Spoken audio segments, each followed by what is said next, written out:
Hello প্রিয় ছাত্রছাত্রীরা, আজকে আমরা শুরু করতে চলেছি আরো একটি সুন্দর ক্লাস। যে ক্লাসটি হলো মোরাল ভার্বের উপরে। তো মোরাল ভার্ব কিভাবে ব্যবহার হয় বাক্যের ভেতরে সেটা আমরা আজকে শিখবো। তো মোরাল ভার্ব কি? মোরাল ভার্ব হচ্ছে একটা সাহায্যকারী ভার্ব, যে ভার্বটা আরো একটি ভার্বকে সাহায্য করে। তো চলো শুরু করছি আমাদের ক্লাসটা। তো প্রথমে দেখো, আমরা লিখেছি should. Should be, should have. তো শুড মানে হচ্ছে উচিত, আর শুড বি মানে হচ্ছে হওয়া উচিত, আর শুড হ্যাভ মানে হচ্ছে উচিত ছিল। তো খাতা পেন যদি থাকে তো ভালো হয়, তাহলে এটা ভালোভাবে শেখা যাবে আর কি। তো শুড মানে হচ্ছে উচিত, শুড বি মানে হচ্ছে হওয়া উচিত, আর শুড হ্যাভ মানে হচ্ছে উচিত ছিল। তো এইগুলো হচ্ছে মোরাল ভার্ব। আজকে আমরা শুডের উপরে ক্লাসটা করব মূলত। তারপরে আরো যে ক্যান, কুড, কুড হ্যাভ, তারপরে মে, মাইট, ওগুলো আছে, ওগুলো আগের পরের দিন নিয়ে আসবো। তো শুড মানে হচ্ছে উচিত, শুড বি মানে হচ্ছে হওয়া উচিত, আর শুড হ্যাভ মানে হচ্ছে উচিত ছিল। তো কোথায় কি ধরনের ভার্ব বা ভার্বের কোন পজিশনটা বসবে, যে আমাদের verb one, verb two, verb three, যে ভার্বগুলো আছে সেই ভার্বের কোনটার সাথে কোনটা বসবে সেটা শিখবো। তো প্রথমে আমরা দেখবো শুডের উপরে। তো শুড হচ্ছে, শুড বসলে শুধু শুড যদি বসে তাহলে কিন্তু ভার্ব ওয়ান নেবে, ভার্বটা যে যে মেন ভার্বটা যেটা আছে সেই ভার্বের ওয়ান ফর্মটাই বসবে, প্রথম ফর্মটা বসবে। তাহলে এটার যে নিয়ম সেটা হচ্ছে, সাবজেক্ট বসবে প্রথমে, তারপরে শুড, তারপরে হচ্ছে ভার্ব ওয়ান। এই শুডের এইভাবে ব্যবহার হয় শুড। তারপরে আমাদের যদি শুড বিটা দেখি, অর্থাৎ সাবজেক্ট প্লাস শুড বি, তারপরে হচ্ছে এই ক্ষেত্রে আবার আমাদের কিন্তু ভার্ব বসবে না, আর এই ক্ষেত্রে ভার্বটা বসবে না, এই ক্ষেত্রে কিন্তু আমাদের অ্যাডজেক্টিভ বসবে। এই ক্ষেত্রে আমাদের অ্যাডজেক্টিভ বসবে। আরেকটা যে ফর্ম আছে সেটা হচ্ছে শুড হ্যাভ, আরেকটা যে ফর্ম আছে সেটা হচ্ছে শুড হ্যাভ। শুড হ্যাভ এর ক্ষেত্রে কিন্তু আমাদের ভার্ব থ্রি বসাবো। এই যে ভার্ব থ্রি এখানে আছে। তো যারা অফলাইনে ক্লাস করছে তারাও ভালো করে এগুলো লিখে নেবে, একবারই হয়ে যাবে ক্লাসটা। তো এইখানে দেখো ভার্ব থ্রি আছে। তো ভার্ব থ্রি মানে হচ্ছে 3 নম্বর ফর্ম, যেটা go, went, gone, eat, ate, eaten, তারপর হচ্ছে স্পিক, স্পোকেন, তারপর হচ্ছে টেক, টু, টেকেন। তো এই যে ভার্ব গুলো আছে, এগুলো ওয়ান টু থ্রি, এই তিনটেই আমাদের মূলত প্রথমে শিখতে হয়। তারপরে এই তিনটা থেকে আরো 9টা বাড়ানো যায়, টোটালে 12টা। তো আমরা এই প্রথমে শুড দিয়ে শিখবো। তো প্রথমে লেখা আছে সাবজেক্ট, তারপরে আছে শুড, তারপরে হচ্ছে ভার্ব ওয়ান। তো ভার্ব ওয়ান এই যে এগুলো ভার্বের প্রথমে যেগুলো আছে, প্রথম ফর্মে যেগুলো বসানো আছে, গো, ইট, তারপরে স্পিক, তারপরে হচ্ছে টেক। তো এখান থেকে যদি আমরা দ্বিতীয়টায় যাওয়া যায় তাহলে ওয়েন্ট হয়ে গেল। তারপর হচ্ছে তৃতীয়টায় যদি যাই, গন হয়ে যাচ্ছে। তারপরে ইট, অ্যাট, ইটেন, তারপরে স্পিক, স্পোকেন, তারপরে টেক, টু, টেকেন। তো এই ক্ষেত্রে আমরা দেখতে পেয়েছি গো মান হচ্ছে যাওয়া, ওয়েন্ট মান হচ্ছে গিয়েছিল, আর গন মানে হচ্ছে আহ, গিয়েছে, গন মানে হচ্ছে চলে গেছে, সেক্ষেত্রে বোঝায় কথাটা। তারপরে ইট মানে হচ্ছে খাওয়া, অ্যাট মানে হচ্ছে খেয়েছিল, তারপরে ইটেন মানে হচ্ছে খেয়েছে। ওটা পারফেক্ট পার্টিসিপল বলে এটাকে, 3 নম্বর যে ফর্মটা আছে সেটা পারফেক্ট টেন্সে ওইটা ব্যবহার হয়।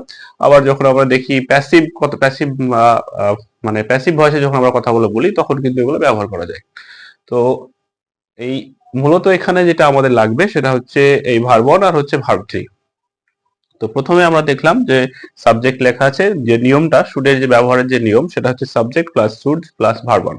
তো আমরা যদি এইভাবে একটা দেখি, তো প্রথমে আমরা যে আমাদের সেকেন্ড পার্সন দিয়ে যেটা শুরু হয়, ইউ নিব সাবজেক্টটাকে। তো ইউ নিলাম, তারপরে আমরা যদি বসাই শুড, ইউ শুড, তারপরে আমরা এইটাই নিলাম গো।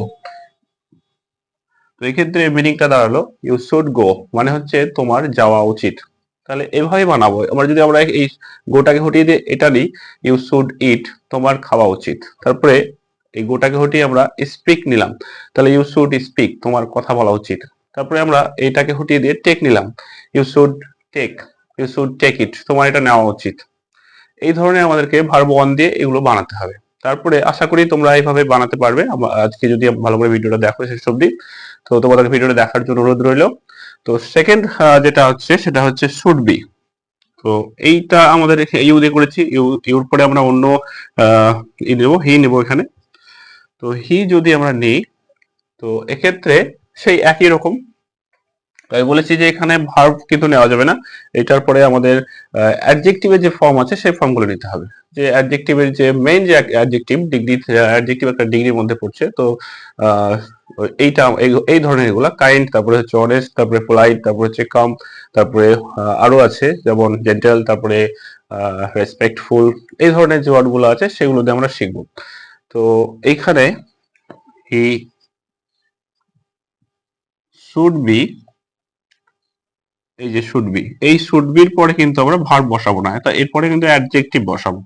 এই যে অ্যাডজেক্টিভ, অ্যাডজেক্টিভের ফর্মটা বসাবো। তাহলে অ্যাডজেক্টিভ যদি আমি এখানে কাইন্ডলি, তাহলে মিনিংটা দাঁড়ালো ইউ শুড বি কাইন্ড, মানে হচ্ছে তোমার দয়ালু হওয়া উচিত। তাহলে হওয়া উচিত ক্ষেত্রে কিন্তু আমরা শুড বি ব্যবহার করব। যখন আমরা একটা বাক্য বলবো, সেই বাক্যের ভিতরে যদি হওয়া উচিত থাকে তাহলে সেক্ষেত্রে কিন্তু আমরা শুড বি ব্যবহার করব। অযথায় কিন্তু শুড বি ব্যবহার করা যাবে না। যদি বাক্যের মধ্যে এমন থাকে তোমার এইমাত্র এক্ষুনি এখান থেকে চলে যাওয়া উচিত, সেক্ষেত্রে আমরা কিন্তু শুড বলবো। এবার যদি হওয়া উচিত, তোমার তোমার ভদ্র হওয়া উচিত, তোমার শান্ত হওয়া উচিত, তোমার দায়িত্বশীল হওয়া উচিত, তোমার তারপরে তোমার ধৈর্য হওয়া, তোমার ধৈর্য ধরা উচিত, তোমার ধৈর্যশীল হওয়া উচিত, এই ধরনের যে এই ধরনের যে বাক্যগুলা, যে বাক্যগুলোতে হওয়া উচিত কথাটি থাকবে, সেই বাক্যগুলিতে কিন্তু আমরা শুড বি ব্যবহার করব। তারপরে তো আমরা কটা এখানে বানাবো। তো আমরা যদি বলি প্রথমে হি শুড বি কাইন্ড, তার তার শান্ত দয়ালু হওয়া উচিত। কাইন্ড মানে হচ্ছে দয়ালু। তারপরে অনেস্ট, অনেস্ট মানে হচ্ছে সৎ। তাহলে এখানে যদি বলি আমি, এখানে এই সাবজেক্টটাকে আমরা কেটে দিলাম, এখানে আমরা এখানে লিখবো এখানে আমরা ইউ দিলাম। তাহলে ইউ শুড বি কাইন্ড, তোমার দয়ালু হওয়া উচিত। এটা আমরা যখন আমি বাদ দিয়ে, যখন নিজে বাদ দিয়ে যখন অপর ব্যক্তিকে বলা হবে, তখন আমরা এটাই ব্যবহার করি বেশি। ইউ তোমার বা আপনার আপনার দয়ালু হওয়া উচিত। তারপরে you should be honest, you should be honest, আপনার সৎ হওয়া উচিত। তারপরে আমরা যদি এটা লিখি এখানে, you should be polite, you should be polite, তোমার ভদ্র হওয়া উচিত। তারপরে আমরা এইটাকে যদি আমরা আবার মিটিয়ে দিই, আবার এখানে আরো আছে, এইটা লিখি কাম, CALM, কাম, তোমার শান্ত হওয়া উচিত। এইভাবে আমরা নিজেরাই কিন্তু বানাতে পারবো। তো আজকে আমাদের যে ক্লাস সেটা হচ্ছে শুড বি আর হচ্ছে শুড হ্যাভ। তো শুড মানে উচিত, শুড মানে উচিত, আর হচ্ছে শুড বি মানে হচ্ছে হওয়া উচিত, আর শুড হ্যাভ মানে হচ্ছে উচিত ছিল। তো এবার যদি বলি আহ আহ, তোমার পড়া উচিত ছিল, তাহলে সেক্ষেত্রে হবে ওইটা কিন্তু আমাদের শুড হ্যাভ দিয়ে হয়ে যাচ্ছে। এবার যদি বলি আমার তোমার ডক্টর হওয়া উচিত, তোমার ভদ্র ছেলে হওয়া উচিত, তোমার তোমার ক্লাসে ফার্স্ট হওয়া উচিত, তাহলে সেক্ষেত্রে হওয়া উচিত বোঝালে কিন্তু আমাদের শুড বি ব্যবহার হচ্ছে। আর হওয়া উচিত ছিল যদি বলি, হওয়া না উচিত ছিল যদি বলি, তাহলে কিন্তু আমরা শুড হ্যাভ বলবো। তাহলে তোমার সেখানে যাওয়া উচিত ছিল, তোমার তোমার তখন পড়া উচিত ছিল, তোমার তখন কাজটি করা উচিত ছিল, তোমার তোমার উচিত আবার যদি আবার নেগেটিভ বলি, নেগেটিভ আজকে আমরা করাচ্ছি না, আমরা শুধু পজিটিভ বাক্যই করাচ্ছি, নেগেটিভ পরের দিন করাবো। তো এরপরে আমরা এটাতে করলাম, শুড বি দিয়ে করলাম। তাহলে আমাদের সাথে সাথে বলতে হবে ইউ শুড বি কাম, মানে হচ্ছে তোমার বা আপনার শান্ত হওয়া উচিত। তারপরে আমরা যদি বলি ইউ শুড বি অনেস্ট, আপনার সৎ হওয়া উচিত। তারপরে আমরা যদি বলি you should be respectful, you should be respectful.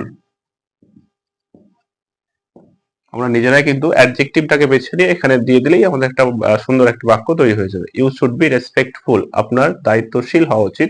You should be patient, আপনার ধৈর্যশীল হওয়া উচিত, আপনার ধৈর্যশীল হওয়া উচিত। তারপরে আবার যদি আমরা বলি you should be gentle person, আপনার ভদ্র হওয়া উচিত, ভদ্র ব্যক্তি হওয়া উচিত। You should be good person. এই ধরনের অ্যাডজেক্টিভ গুলো আমরা শুধু লাগালেই কিন্তু একটা সুন্দর বাক্য তৈরি হবে। এবার আমরা যদি চলে আসি এইটাই শুড হ্যাভ, তাহলে subject plus should have plus verb 3, এক্ষেত্রে কিন্তু আমাদের ভার্বের থার্ড ফর্মটা বসাবো। তাহলে প্রথমটা ছিল শুধু উচিত, তারপর এটা ছিল হওয়া উচিত, তোমরাও দেখবে যারা এখানে বসে আছো তারা সবাই একসাথে কিন্তু খাতা পেন নিয়ে বসে বসে এটা করে নেবে। তোমাদেরকে বলছি যারা অনলাইনে ক্লাসটা করছো তারাও কিন্তু খাতা পেন নিলে ভালো হয়। তো শুড উচিত, শুড বি হওয়া উচিত, শুড হ্যাভ হচ্ছে হওয়া উচিত ছিল, শুড হচ্ছে উচিত, শুড বি হচ্ছে হওয়া উচিত, আর শুড হ্যাভ হচ্ছে উচিত ছিল। তাহলে এক্ষেত্রে আমরা যদি বলি আই শুড হ্যাভ ডান, এখানে ডু এখানে লেখা নাই, এই যে আরেকটা আছে ডু, ডিড, তারপর হচ্ছে ডান। আমি বললাম যে আমি হয়তো একটা কাজ করা করা উচিত ছিল কিন্তু করিনি, তো আমি ওটা করার পরে হয়তো বলবো যে আমার কাজটা করা উচিত ছিল, তাহলে আমি সেখানে বলতে পারি সাবজেক্টের জায়গায় আমরা আইটাকে নিয়ে নেবো, I should have done, I should have done. এই যে ভার্বের 3 নম্বর ফর্ম কিন্তু আমরা বসাবো, আমরা এখানে লেখাই আছে যে সাবজেক্ট শুড হ্যাভ, তারপর হচ্ছে ভার্ব 3। তো আমার কাজটা করা উচিত ছিল, আই শুড হ্যাভ ডান। আমার সেখানে যাওয়া উচিত ছিল, আই শুড হ্যাভ গন। আমার পড়া উচিত ছিল, আই শুড হ্যাভ রিড। আমার কথা বলা উচিত ছিল, আই শুড হ্যাভ স্পোকেন। তারপর যদি বলি তার কাজটি করা উচিত ছিল, তাহলে বলতে হবে he he should have do the work. তারপরে আমরা যদি বলি তার সেটা নেওয়া উচিত ছিল, he should have he should have taken. তার বা আপনার আপনার খাওয়া উচিত ছিল, তাহলে সেখানে হবে ইউ শুড হ্যাভ ইটেন। তারপরে আমরা যদি বলি আপনার দৌড়ানো উচিত, আমি যদি ওখানে রান দিই, রান, র্যান, রান। কোন একটা ব্যক্তি হয়তো একটু মোটাসোটা হয়ে যাচ্ছে, তাকে যদি বলি আমরা আপনার দৌড়ানো উচিত, তাহলে আমরা এখানে যদি বলি উচিত ছিল তাহলে সেটা আলাদা, সেটা কিন্তু আমাদের এটাতেই হবে। যদি বলি দৌড়ানো উচিত তাহলে কিন্তু আমাদের কোনটাতে হবে, এটাতে করতে হবে। দৌড়ানো উচিত ছিল কিন্তু বলিনি। আচ্ছা, আপনার ফার্স্ট হওয়া উচিত ছিল, সেখানে কিন্তু ওইটা বলতে হবে, রান, 3 নম্বর ফর্মটা ব্যবহার হবে। তো আজকের ক্লাসটা আমরা এই পর্যন্তই। এরপরে আগামী ক্লাস আমরা ক্যান, কুড এগুলো দিয়ে করব সম্ভবত। তো আমরা এখানেই আজকে ক্লাসটা শেষ করছি। ধন্যবাদ সকলকে যারা এই ভিডিওটি শেষ পর্যন্ত দেখছেন, তারা অবশ্যই চ্যানেলটিকে সাবস্ক্রাইব এবং লাইক এবং শেয়ার করবেন। নমস্কার।